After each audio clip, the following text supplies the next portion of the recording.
Hey heroes, welcome to On Scene First. I'm your host, Tracy Eldridge.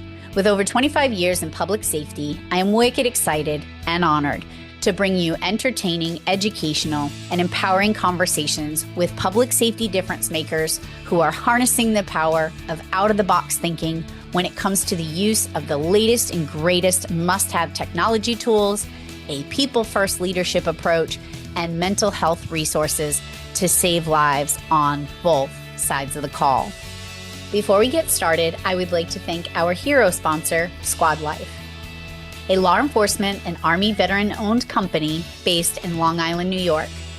As the On Scene First merchandise production and distribution partner that provides quality, custom-made products, fundraising and partnership opportunities, and phenomenal customer service, we are thrilled to share them with the rest of our public safety family.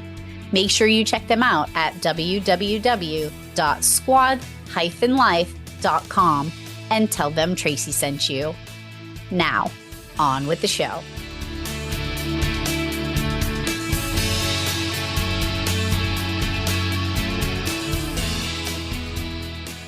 Hi, Brody. How are you? Good. How are you? Oh, I am wicked excited to have you here, especially to talk about It's what not we're me. It's about going. this guy back here. Yes. You know what? This is the moment where I'm starting to shift towards putting the podcast on the podcast is on my YouTube channel, but it's just the audio. And I'm getting Hmm. to a place where I might just put the video in, and when I logged on and got to see your the person or the fur baby that's laying next to you being the best good boy, I might have to put this one out there a little bit. So I was gonna say, hi, Brody Hinkley, the director of the Bureau of Emergency Communications for the Maine Department of Public Safety, but I thought I was gonna screw it up. That is quite the title. It is the title. Yeah. Yep. And so I'm sure when folks ask you, how do you shorten that? If somebody says, "Oh, where do you work?" Like, what is your role? Maine DPS, Emergency Communications, pretty much what I say. Yep. Yeah, it is a long time. Awesome. Awesome. So we've known each other for a long time. We have, yes, yes. I was trying to figure out how many years, and I don't even know if I can. I want to say it's at least 10.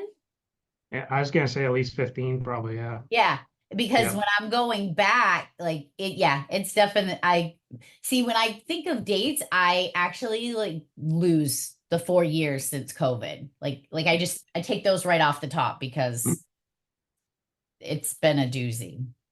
Yeah. Hopefully we're through with that part of the life and can move on, because that was definitely a challenge for everybody in so many different Yep. ways. Absolutely, absolutely. And then, I can't, when this podcast is going to go out, it's going to be right in the thick of many of our 911 heroes that are dealing with the aftermath of Hurricane Helene. And Yeah. I feel like this chunk of time is going to be, if not more challenging than dealing with the COVID stuff. So yeah, I had to mention that and thinking about those Yeah, I guys, can't sending them imagine love. the experiences, what those phone calls, all those 911 dispatchers took during that time. And it's just not one town or one county. It's a huge chunk of, there's a lot of agencies Yeah. that were for that. So when I just recently posted on my social medias, I made uh, it's going to be a sticker. We'll talk about that in a little bit too, but I, I always, when something like this happens, I'm usually very reactive, and sometimes I have to think before I just execute. And I wanted to do something to honor all of them. So I created like a little logo, and it has all of the states that were affected, and there's 7 of them on the little logo that I created. But when I was researching all of the places that were significantly hit, I know some states, received a little of the residual and stuff, but the significantly hit states, I was blown away with the devastation, and it just kept going, and the list just kept going and going and going. So yeah. Yeah, the pictures and videos are just unbelievable to see. It's just the devastation down there is unbelievable. And the things that they're needing, and everybody wants to help, right? Yeah. How do you help? And then there's going to be some sketchy folks that are going to come out of the woodwork, and they're going to do sketchy things. And so if you're listening to me before you just go give money to people, make sure it is going to the appropriate places. Because unfortunately, we know that people do sketchy stuff. Yeah, so we've seen that before, and it's unfortunate that some people take advantages of these situations to make a profit. It's kind of sad to say, but it does happen. So they do, yeah. So getting back with my podcast, it's been a minute. I'm really excited to be able to ramp this up. Many know that I've over the last 4 years, I have done a lot with my E&P study group. I did 2 live sessions every year, and it was extremely time consuming to do those because they were about 15, 16 weeks each, a lot of prep work behind the scenes. So my podcast kind of took back seat. Well, I have paused the E&P study group. The archived materials are still available. I'm actually building that onto another piece of the website to make it more user friendly, but that is still available. But I had to pick something. I was telling you before we started recording that I have gotten much better at a healthy work-life balance. What do you think about that? that's phenomenal. That's great news. Like I said, I'm kind of jealous. Hopefully someday I'll be able to get to that point. Might be at the retirement age, but we'll see. If folks could see the look on your face, you're like, oh yeah, that's great. Boy, would I love to be able to do that. So the podcast is ramping back up, but the first one was last week that I did with my hero sponsor for the podcast, Squad Life, Corey and Justin over there are amazing. And it sounds like you, when you reached out to me and I gave you their names, you guys had a good experience with them as well. Yeah, so we worked with them to create a patch and a sticker that we're going to give out to attendees at the 2024 Atlantic APCO conference. So, and they were great to deal with. Kept in touch the whole time, and yeah, I would highly recommend them. And you never want to go the cheapest price because you usually pay for what you get, but they were very aggressive on their pricing, which helped out a lot as well too. Yeah. To make it so it's like, oh yeah, we'll go with you guys. So yeah. And they were great great to deal with. I highly recommend them. We're going to be coming out with a Baxter sticker. Yeah. Because Tracy loves stickers. So we're going to create a Baxter. We have it in place. I just got to reach out to him and see if he can do that. So he can. It's not a matter of if he can, it's just send the text message. So when I had created that logo for the heroes that are battling with the hurricane stuff, I sent it to him at like 3:00 in the morning. Now, this is my ADHD brain, right? So I get hyper focused on something. And so I started the design at 10:00 at night. And most people would say, all right, I've worked on this a little bit and I'll just pick it back up in the morning. Nope, brains like mine. I'm not stopping until it's completed. So I emailed it to him at 3:00 in the morning ish. 3:00 in the morning. You know when he responded back to me that he got it and that he'd be working on it? Like 5:30 in the morning. And yeah, he texted me at 6:00 in the morning or 10:00 at night. So yeah. And you're not dealing with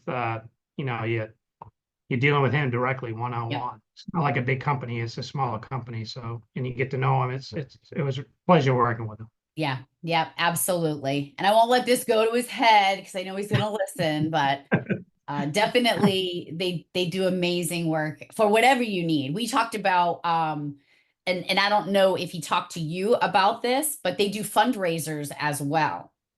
And the fundraisers, so those stickers that I'm creating for the folks in the path of the hurricane, and we're going to do some t-shirts. So it's going to be like a 2-week fundraiser, and everything that is made is going to go right back into the first responders that are down in the affected areas. I don't know what it looks like. I don't know exactly where it's going to go, but every single penny and that 2-week fundraiser, super easy. And they just, I don't know. All right. We got other stuff to talk about. Let's talk about Mr. Baxter. So as soon as you sent me an email about Baxter, I tried looking for it, but I'm pretty sure you sent me the email when I was with Rapid SOS. Yeah. What year did you get Baxter? We got him in 2023. Oh, okay, Uh, maybe not. Maybe it I wasn't. started Maybe working with Hero Pups who trained him in 2022. So back in 2022. Okay, so I wasn't with them because I left Rapid SOS in 2020 and started on scene first. I just couldn't find the email or the text message because even though I'm an email and text message hoarder, but I wanted to find it and see what my response back to you was. So for those who don't know what we're talking about, Brody and his team have the first, if I'm not mistaken, isn't Baxter the first comfort dog in the state of Maine? Yes, he is. Yeah. And he's one of the first ones directed for just 911 purposes only as well too, Wow. that I know of. Yeah. Wow. So is he, what type of dog is he? I don't want to misrepresent his breed. I think I know what He, it is, he, but I he don't is a want. chocolate lab. He's a chocolate lab. Okay, that's what I Yeah. thought. But if he was a mix or a mutt, I wanted to give him appropriate props. Yeah, that's one that we used Hero Pups. They provide free training for veterans and free dogs for veterans, and they also do Wow. comfort dogs as well too. And they don't they take in any type of dogs. So it's not like they breed the dogs or anything like that just for that. They take any type of breed that they can get and train them up if they're trainable. So Wow. yeah. Like my brain's spinning 100 miles an hour because the dog that I have, Sander, he's what's called a Kanuku from Aruba.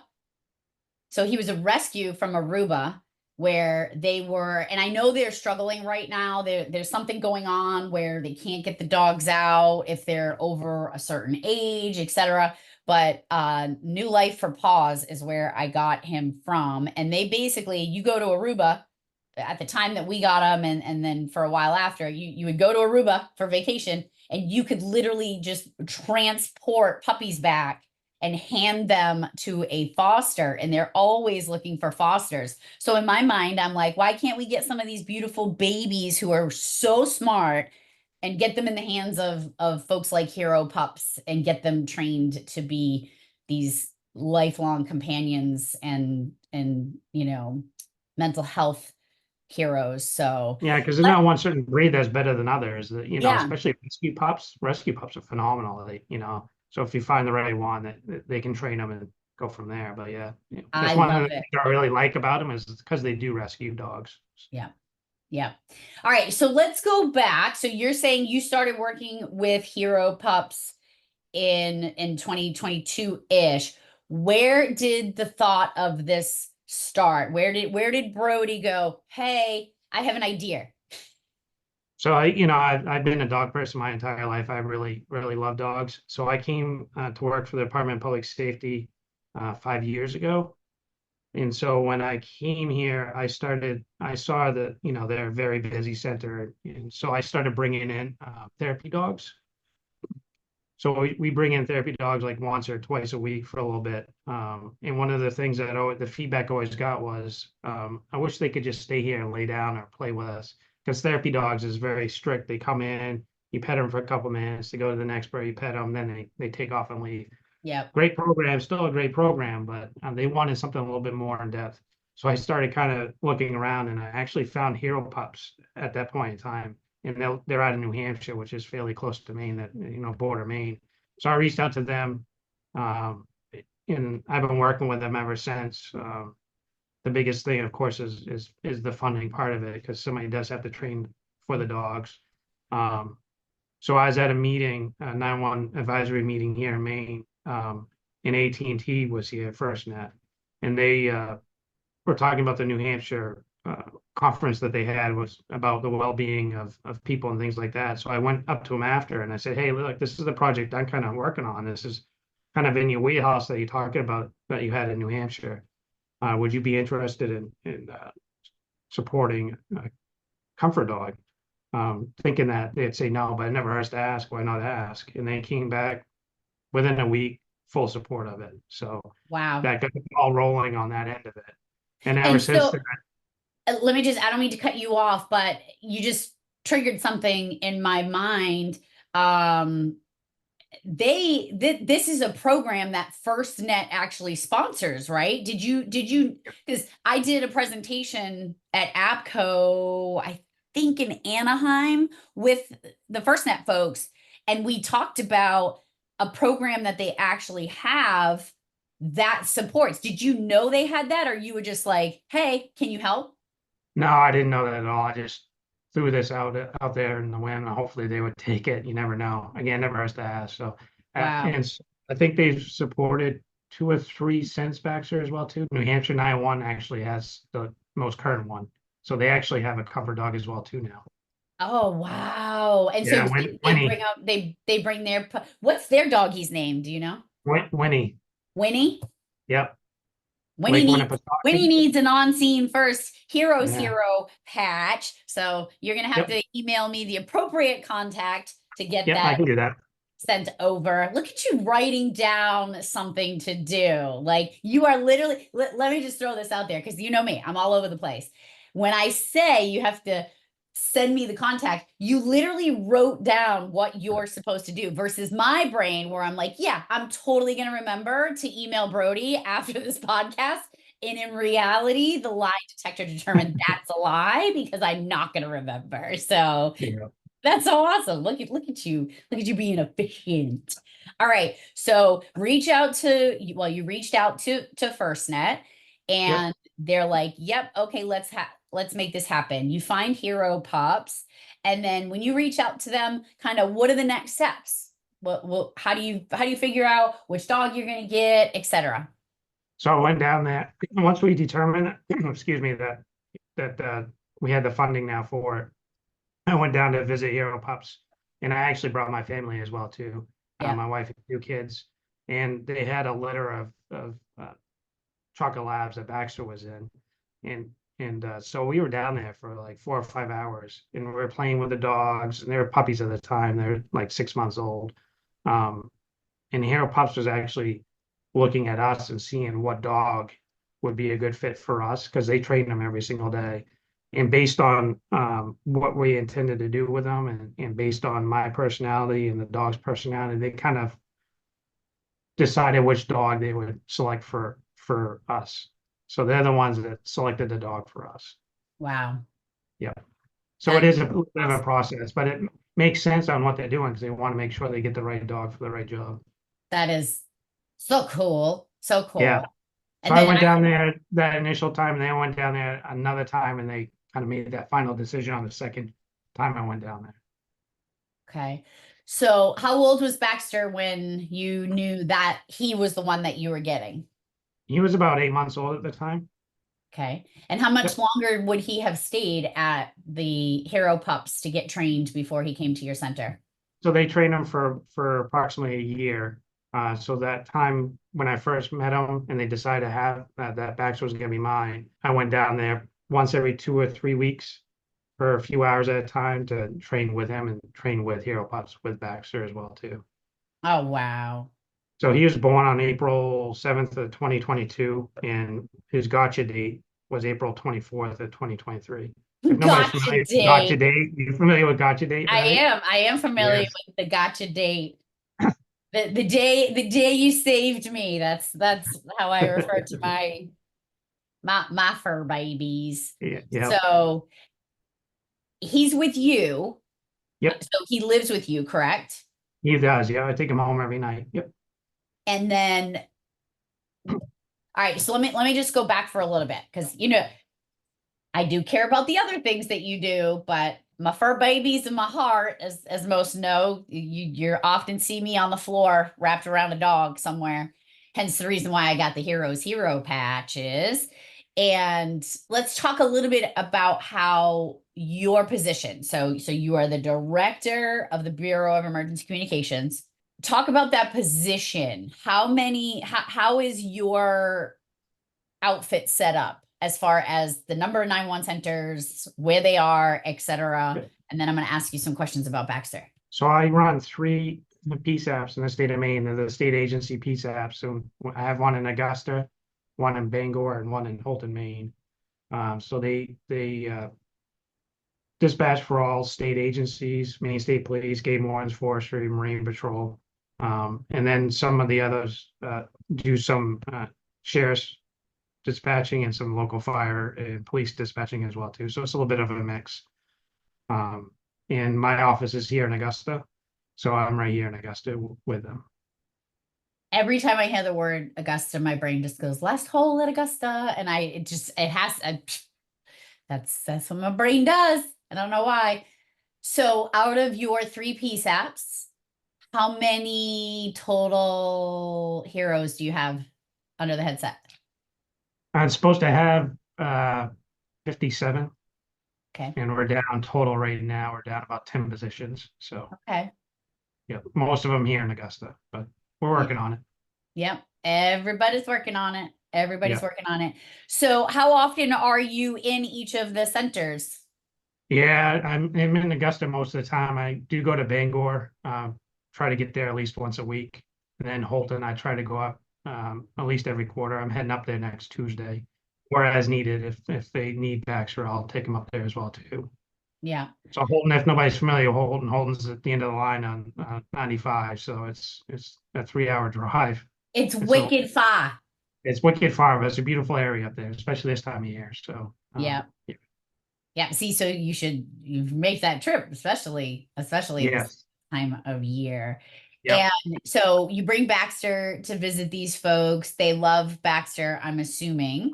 Oh yeah, they do. Yeah, they get mad if I don't have them because sometimes I don't bring them. Sometimes they're just too busy. I have meetings during the day. Yeah. So I'll just leave them home. Or if it's raining out, nobody likes to hang out with a wet dog. I'll leave them home for the day as well too.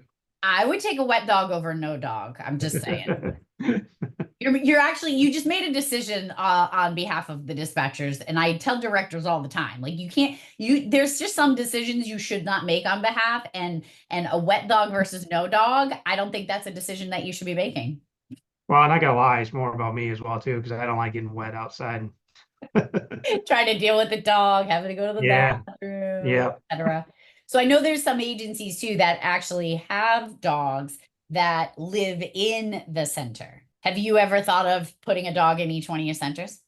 No, I haven't. Talking to Hero Pups and things like that. If you think about it, most dogs are like one person. They're really attached to one person. So if you have them in the center, who are they going to attach to? Who's going to feed them? Another thing is they're just like humans. They need that time off. When Baxter's here with me all day, and then I take him home, he eats and pretty much lays down the rest of the afternoon. He's exhausted because he's working. He's in here. He needs that time off as well too. So, I mean, if that's the way you're gonna need it, if the only way you can get a dog is having a station dog, I wouldn't oppose it. But again, they need that time off as well too. He needs to go out and be a dog. They need to be a dog.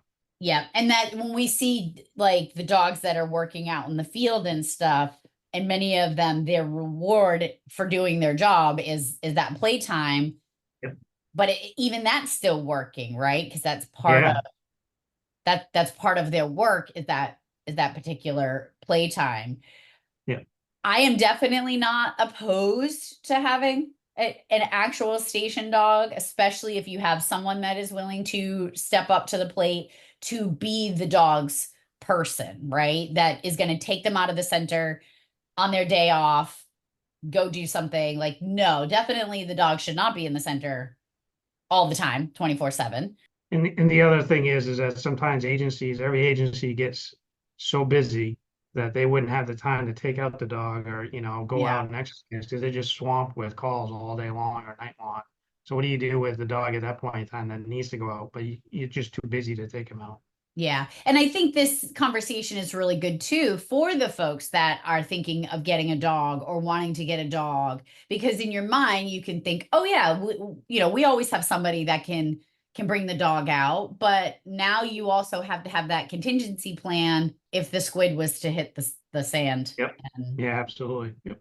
And if you do go to the station dog, the dog definitely needs some time away from that Oh center as yeah. well. And have you brought Baxter to any other centers when they've had, I know some of your agencies up there had, a rough time not that long ago. And does Baxter go visiting other centers?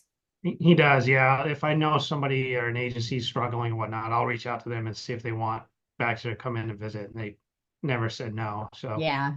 but he's available if anybody ever wants him to come visit.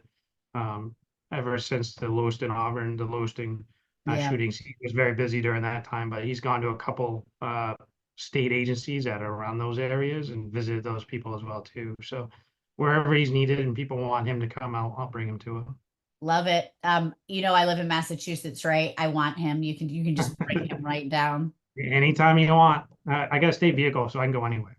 I will see him next month. I was gonna say in November, but November is actually next month, Yep. which is crazy. So And are you the conference chair for this year? I am the conference chair, yes. Yep. Yeah. And we're excited to host it here in Portland, Maine. So we're very, very excited. Can't believe it's right around the corner. Yep. And so that's the Atlantic APCO chapter conference. This is my chapter, the one that I've been a part of for 20 something years now at this point. And I'm excited. I'm excited to see what you guys are doing. I've heard amazing things.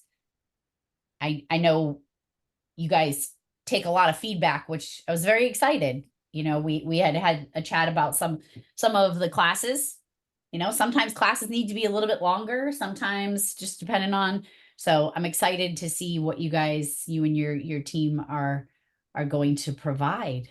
Yes. And one of the things we really concentrated on was classroom sizes because the last Yep. couple of years they've been really small. And then we didn't want to limit that so that, standing room only kind of thing. So Yep. I think we'll be better off this year.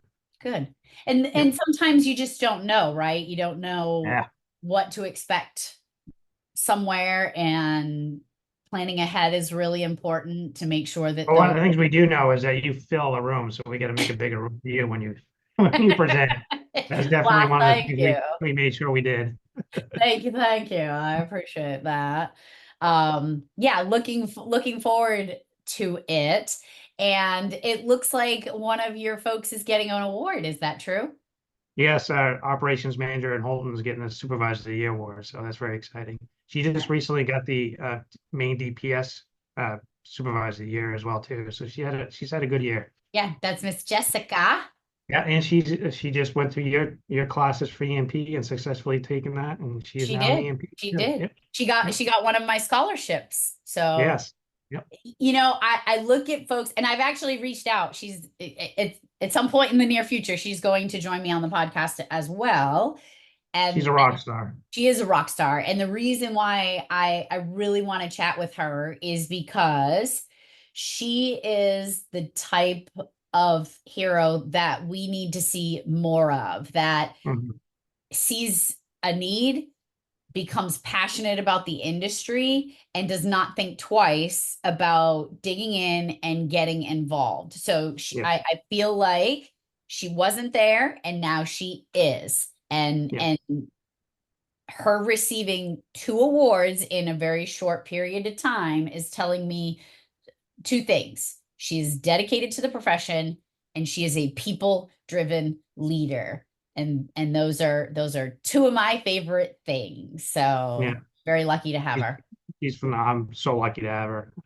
She came to us from Florida, and up in Holden, Maine, it's a small community up there. So when I told everybody that the operation manager is coming from the outside, it didn't go very well. I But can see how that would be she proved challenging. everyone wrong. Yep. You always want to hire within, but sometimes you see people that when you're doing the process, they just stick out. She stuck out. Yeah. Yep. And I'll definitely chat about that with her. But on your side, what you just said was super important. I know that there are some agencies that I've worked with in some of the consulting roles that I've had where they have had to bring somebody in from the outside in a new position, and it is extremely challenging. Was there anything that you did to help that process along, or did you just like, oh, let's wing it? not sure how to kind of go about it, but is there anything that you could share with folks if they found themselves in that position as well? Yeah, that's a great question. When she applied, I didn't know who she was. But when we did the interview, she really stuck out like a sore thumb. I mean, she was really, again, just a rock star. So I did make the announcement, and then I did go up there in Holton when we made the announcement in case people had questions or concerns, and met with people that had the concerns as well too, one on one. So you do have to make that effort of meeting with, because you will have people that won't understand but it's a process too. I mean, she didn't come in and make changes and everybody loved her right away. I mean, because she was from the outside, it took a while as well too. Yeah. So just had to tell people, just you have to have some patience on this.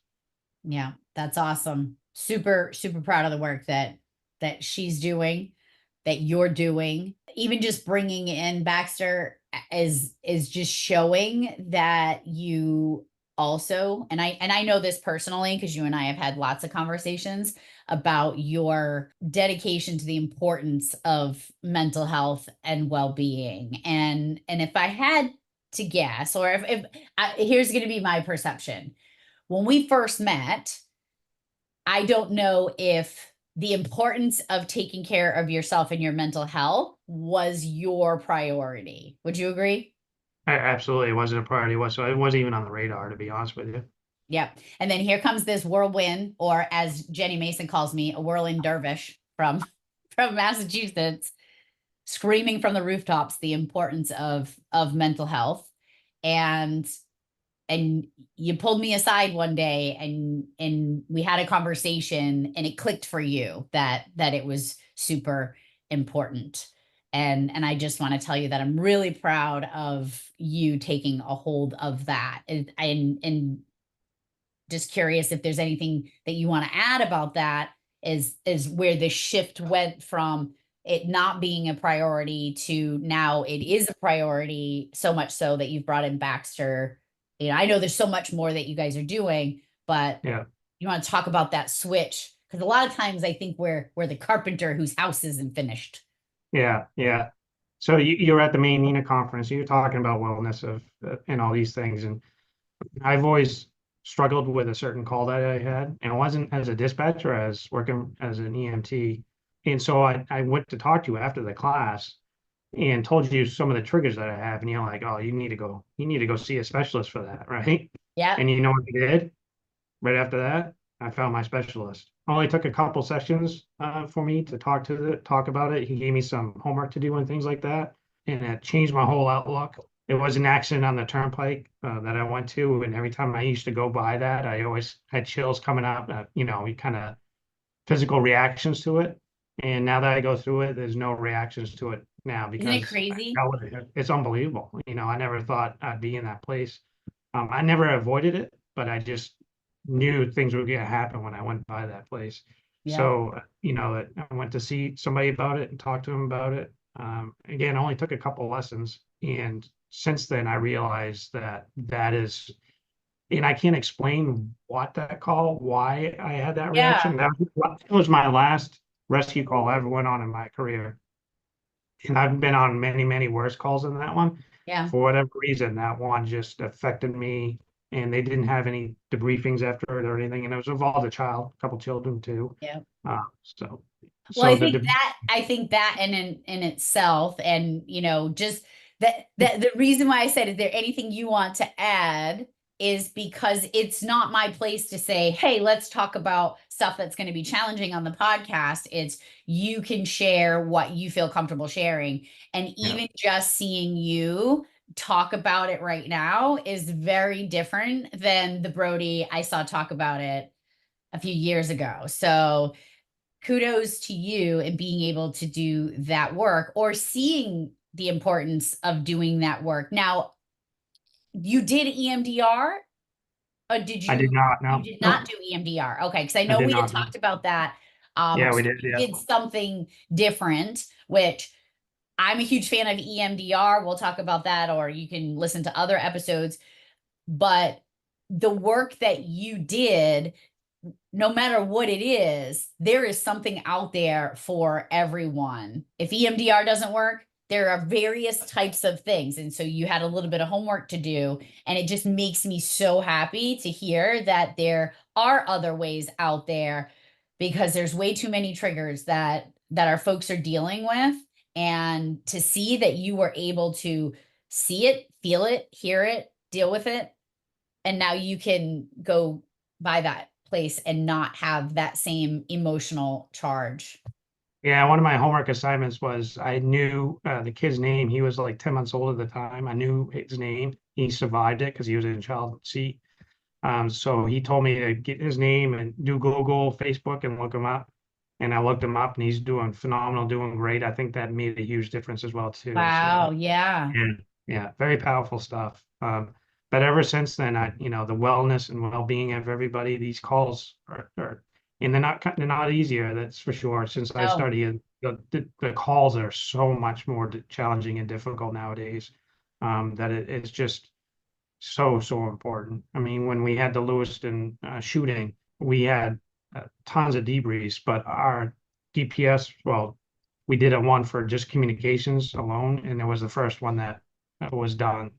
So the importance of these things is so big. Even just talking peer to peer is crucial.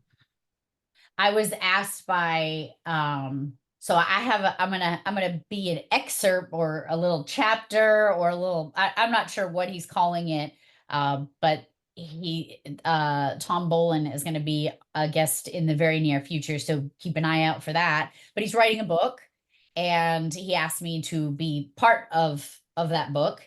And so we did an interview, and I talked about, well, my first challenging call.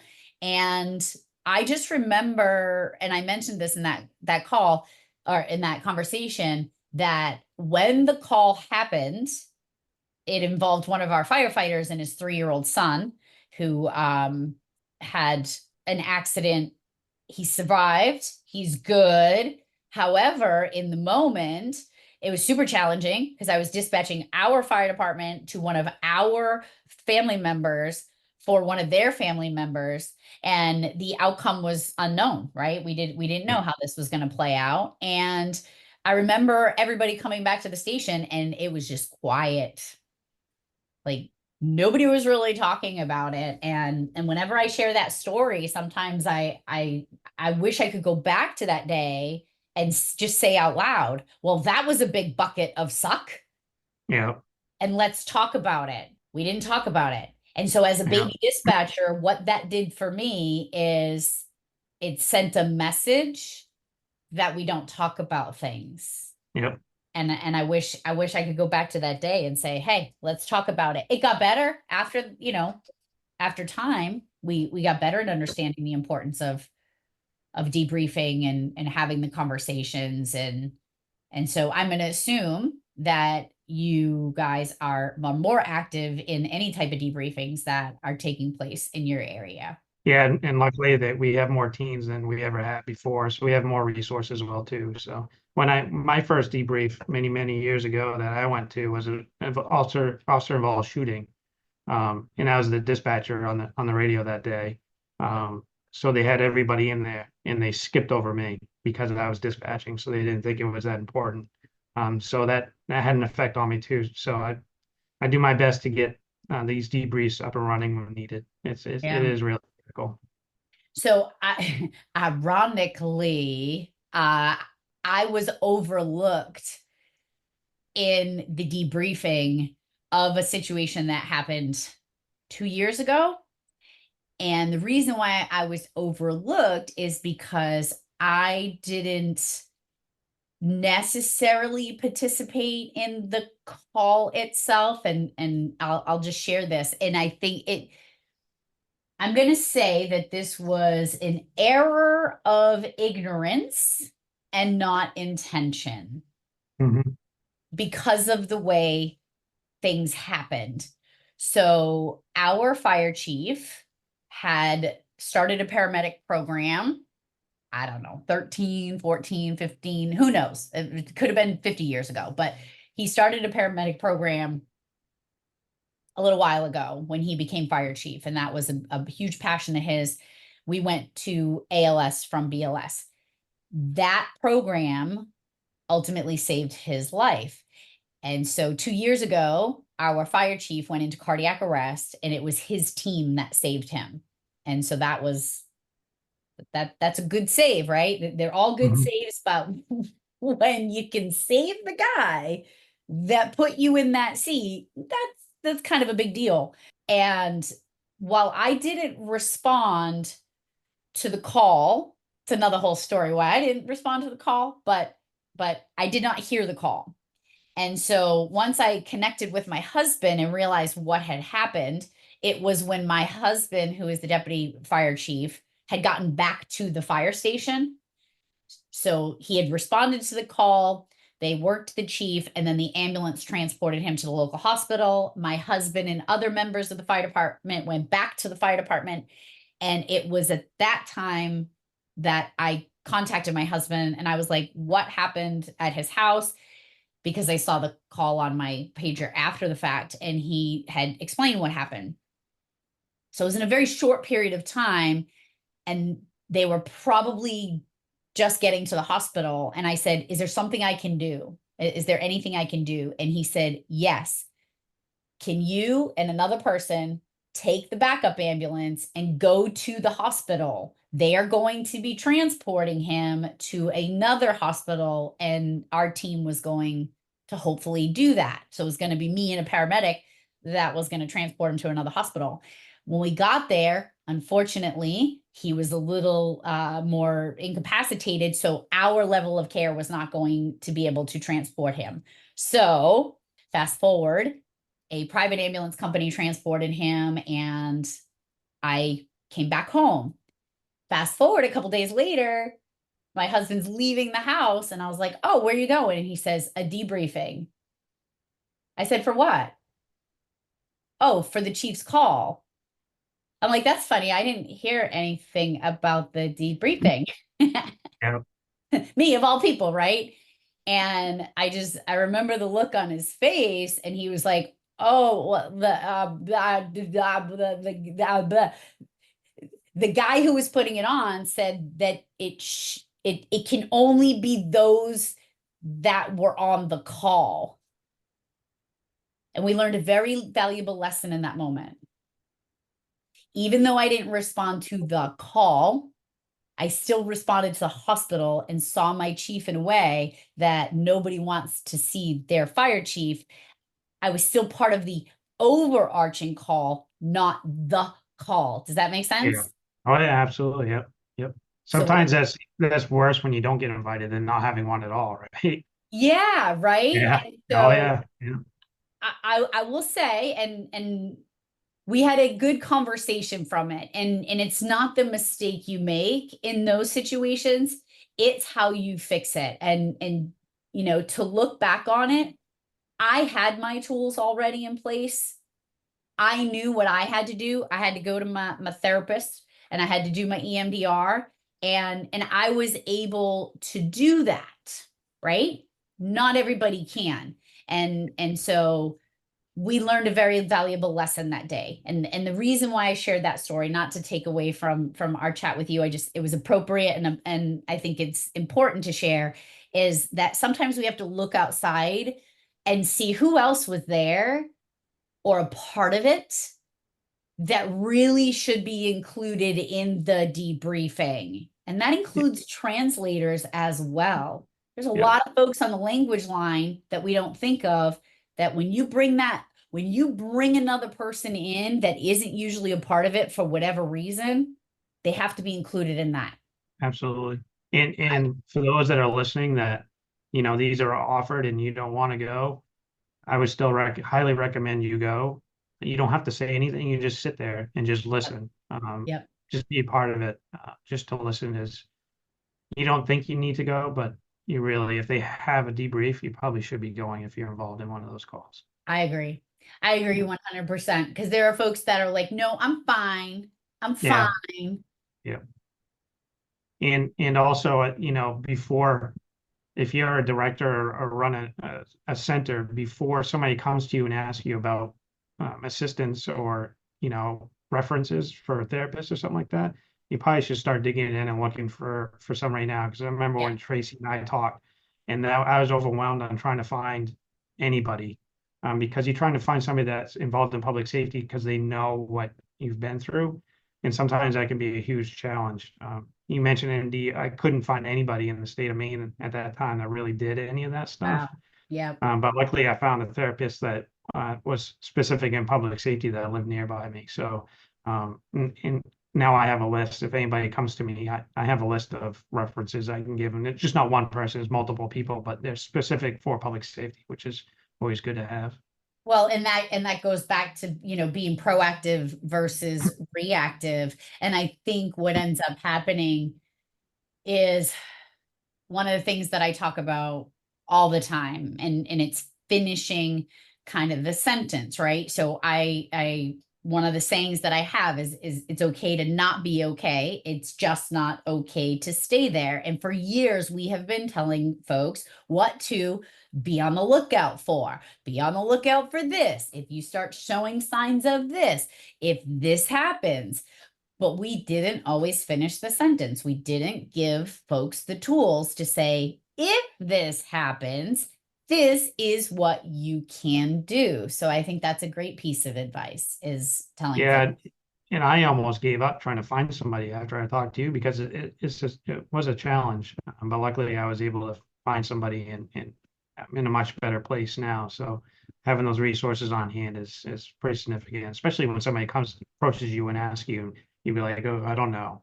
Yeah, That's, you always tell them, like you said, if you need something, reach out to me. Well, yeah, they reached out to me, and now you need right. to know. You need to And know. it's having a vast network as well. I remember, because I put myself out there, I heal loudly so others don't have to suffer in silence alone.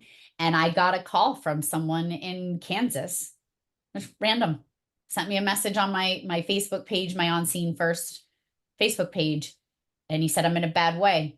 And I was like, okay, all right, well, we'll get you. And I reached out to my network, and I had like 4 people in Kansas that I knew that I could reach out and say, hey, I got a dispatcher that's reaching out to me, and I'm not sure what to do with this because it's not my area, but having that network is really important to say, here. And I watched how wonderful it was to have that network of folks to be proactive and say, yep, we got them, we'll take it from Yeah. here. And it's being the lifeline for others when they truly need it, right? Yep. Awesome. I love having these conversations. And it I think we're getting better. I do think we're getting better. I think we have a ton of work to do still. Unfortunately, we're still losing folks to their battle, but we're not going to stop fighting. No, we're not. And again, if people are listening to this, and they think they need help, reach out to anybody. Just we're all here to help you. Yeah. We can do what we can to help you as much as we can. So, And um, I'll follow that like up you with, said, sometimes we just don't know right. unless somebody tells us. Yep. Like for me, that call, I have no idea what triggered me on that call. Nobody knew. I Yeah. didn't even know. So, um, Well, and I think with that too, just calls with kids in general are challenging at best, but sometimes it's something that is sometimes it's really challenging to identify what the trigger is. And that's why I love EMDR, is because there are times where I will have been triggered because now I know the difference, right? I know the difference between just being tired and cranky and, not yeah, loving the moment that I'm living in versus there is something that triggered me. And the way I'm feeling is definitely the response to a trigger, but I don't know what the trigger was. That's usually when I text my therapist and I'm like, I need an appointment and I'm coming in hot. I don't I don't really know what has transpired. And I would bet a year's salary that there has never been a time in that situation where I wasn't able to put my finger on what it was that sent me in a different direction. yeah. What year did you start in this profession? Just curious. Uh, I started as in junior in high school, I started as a student rescue program. So Okay. back in 1991, Okay. and I started dispatching in 96. That was the year I graduated. Yep, 1991. Yeah. And the reason why I asked that is because one of the things that I see often is in different Facebook groups, you'll see somebody post something along the lines of, I am a new dispatcher. I just passed. I'm coming into this profession. I just passed my, my psych eval, or I'm going to be starting next week. Is there any advice that you could give me as a telecommunicator? And the sad part is, one of the biggest responses I see is run. No, Yeah. Yeah. no, stop telling people that, right? Yeah. I know that if I could go back and talk to my baby dispatcher self, what I would say to her is go find Caroline, who is my therapist, start doing EMDR, unpack all the stuff that you carried into that center, process it, put it away where it belongs, and now go at least once, if not twice a month, to offload the stuff that you're going to hear that you have absolutely no idea when it is going to come back. And just keep doing it, and just offload the stuff. It may, you may know that it will come back, you may not know that it would come back. So what I'd like to do with you, and maybe I'm going to start doing this because it just kind of came to my mind as we get ready to wrap up, because we're here in that hour time frame that I like to be in. I'm going to ask you this, Brody. What is something that you would say to your baby dispatcher self if you could go back to 1991 and talk to Brody? Boy, that's a good question. Right? Um, I would probably I'd probably say lean on more on your peers on those type of calls. Yeah. Talk it out, because back then you never even talked it out. You just took it and whatever. Yep. And go have a couple drinks after work or something like that. I would never ever do that ever again. I Yeah. would talk that out instead of ending the night like that. Yep. Talking to peers. I think. Well, that's a great question, though. Isn't it? It I certainly might is. have to, if I'm gonna start doing that at the end, I should probably give folks a heads up that I'm gonna ask you, if you could Yeah. go back to the year you started, what would you tell your baby dispatcher self, or baby whatever position self that Yeah. you're in? So And like you said, that the poster like get out, but I've had a very happy, successful career in this yeah, field. Many have. It's extremely rewarding. I mean, how many people can say that they saved a life? And right. dispatchers put an S on that end of it. Every Um, day. every day, every phone call they take, they're making a difference in somebody's life, no matter how big or how small it is. Not many people can say that. Yep. Well, thank you so much for joining me, Brody. This conversation has been amazing, and I knew that it was, and I know that we just saved a life. I may not ever know, you may not ever know, but I know that having these hard conversations sometimes is, well, I know that the hard conversations is necessary, but you never know the impact that you're making on somebody's life. I got an amazing email today that I read when I first woke up, and I'm going to go back and read it again because it had some pretty powerful things in it about working with an agency at the beginning of the year, and how my kindness helped someone find their way. And so keep doing what you do, because I know that you're helping a lot of folks find their way. And I hope anyone that's listening will continue to reach in to those that can't reach out. So thank you for joining me, Absolutely. Brody. Well, thank you. I appreciate it. I appreciate you, friend. Hey, heroes. We hope you enjoyed the show. Please like and follow us on our On Scene First social media so you too can keep up with our shenanigans. And make sure you get to know our friends over at Squad Life. You can start by heading over to their social media, giving them a follow, and thank them for being a hero sponsor. Until next time, stay safe, stay strong, and stay here. We need you.